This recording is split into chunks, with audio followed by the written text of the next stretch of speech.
नमस्कार दोस्तों, मैं से महादेव चैनल प्रस्तुत करता है बुद्ध के पूर्व जन्म की मूषक सेठ की बुद्ध की प्रेरणादायक कथा। तो चलिए शुरू करते हैं। बुद्ध के पूर्व जन्म की प्रेरक कथा का प्रसंग। बुद्ध का जीवन केवल कहानियां नहीं हैं, बल्कि वे बुद्ध के अनेकों जन्मों में किए गए नैतिक और आध्यात्मिक अनुभवों का सजीव संग्रह हैं। ये कथाएं हमें जीवन के मूलभूत मूल्य धैर्य, परिश्रम, उदारता, अहिंसा और विवेक का महत्व समझाती हैं। मूषक सेठ की कथा में बुद्ध ने एक चूहे के रूप में जन्म लिया था। इस छोटे से प्राणी ने अपनी बुद्धिमत्ता, परिश्रम और करुणा के बल पर न केवल दूसरों के लिए प्रेरणा बनकर दिखाया, बल्कि अपने जीवन में ऐसी संपन्नता और सम्मान भी पाया कि उसे सेठ की उपाधि मिली। यह कथा हमें सिखाती है कि छोटे से प्रयास, सही दिशा और सच्चे गुणों का संगम जीवन में महान उपलब्धियां दिला सकता है। पहला प्रारंभ। एक चतुर और मेहनती चूहा। एक समय की बात है, एक छोटे से जंगल में एक चूहा जन्मा। परंतु यह साधारण चूहा नहीं था। उसकी आंखों में तेजी थी, मन में संयम और हृदय में करुणा। वह दिन रात अपने बिल में छोटी छोटी वस्तुएं जमा करता, अनाज के दाने, छोटे कपड़े के टुकड़े, धातु के चमकीले कण। उसका यह क्रम न केवल उसकी सुरक्षा के लिए था, बल्कि उसकी भविष्य की सोच और संयम का प्रतीक भी बन गया। जंगल के अन्य जीव उसकी बुद्धिमत्ता और मेहनत को देखकर उसे अत्यधिक सम्मान देने लगे। धीरे धीरे उसे मूषक सेठ के नाम से जाना जाने लगा। उसके भीतर का यह संयम और धैर्य भविष्य में उसे महानता की ओर ले जाने वाला पहला कदम था। दूसरा, चोरी की घटना और धैर्य की परीक्षा। एक दिन एक मनुष्य अनजाने में कुछ अनाज और एक छोटा सोने का टुकड़ा चूहे के बिल के पास गिरा देता है।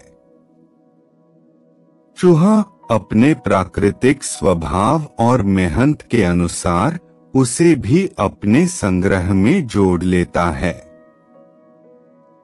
कुछ समय बाद वही मनुष्य अपनी खोई हुई वस्तुएं खोजते खोजते बिल तक पहुंच जाता और सारे सामान को उठा ले जाता। किसी अन्य प्राणी की जगह कोई भी चूहा इस पर क्रोधित हो जाता, परंतु मूषक सेठ ने क्रोध नहीं किया। उसने न बदला लेने की सोची, न ही शोक में डूबा। उसने शांत मन से कहा, धन और वस्तुएं केवल भौतिक हैं। जो खो गया वह वापस भी आ सकता है। मेहनत और संयम से हर चीज संभव है। यह घटना मूषक सेठ के जीवन का पहला बड़ा नैतिक सबक थी। धैर्य, विवेक और स्थिरता जीवन में अटूट शक्ति बन सकती है। तीसरा, समझदारी और मार्गदर्शन। कुछ दिनों बाद वही मनुष्य फिर से चूहे के पास आता और अपनी वस्तुएं भूल से वहीं छोड़ देता है।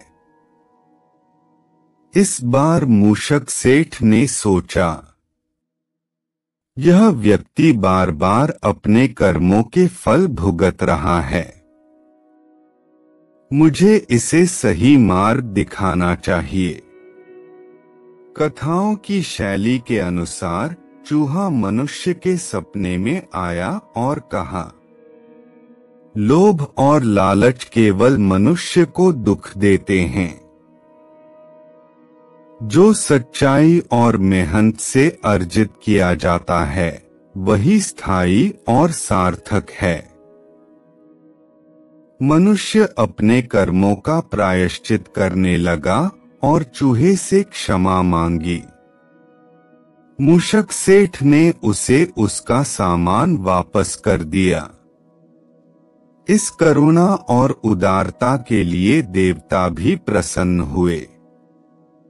उन्होंने मूषक सेठ के जीवन में समृद्धि और अनवरत सफलता का मार्ग प्रशस्त किया। चौथा, सेठ बनने तक का मार्ग। मूषक सेठ की धैर्यशीलता, उदारता, परिश्रम और विवेक के गुणों का फल धीरे धीरे दिखने लगा। उसके पास अधिक अनाज, सोना, चांदी और धातुएं आने लगी। सभी जीव उसकी ओर आकर्षित होने लगे। जंगल में उसका नाम अब सेठ के रूप में जाना जाने लगा। लेकिन इस उपाधि ने उसके स्वभाव को कभी बदल नहीं डाला। वह सदैव धैर्यशील, करुणामय और मेहनती बना रहा। पांचवा, इस जन्म का आध्यात्मिक महत्व। मूषक सेठ के जीवन में जो गुण विकसित हुए, धैर्य, संयम, उदारता और अहिंसा, वे सभी बुद्धत्व की ओर ले जाने वाले गुण थे। बोधिसत्व का हर जन्म इसी उद्देश्य से होता है कि वे अपने भीतर ऐसे गुणों को पाले जो अंतिम जन्म में पूर्ण बुद्धत्व का मार्ग प्रशस्त करें। छठा, कथा का सार और नैतिक शिक्षा।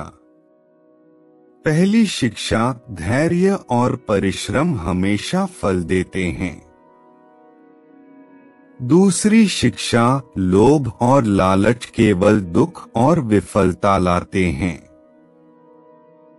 तीसरी शिक्षा, उचित और नैतिक मार्ग से कमाया गया धन स्थायी और मूल्यवान होता है।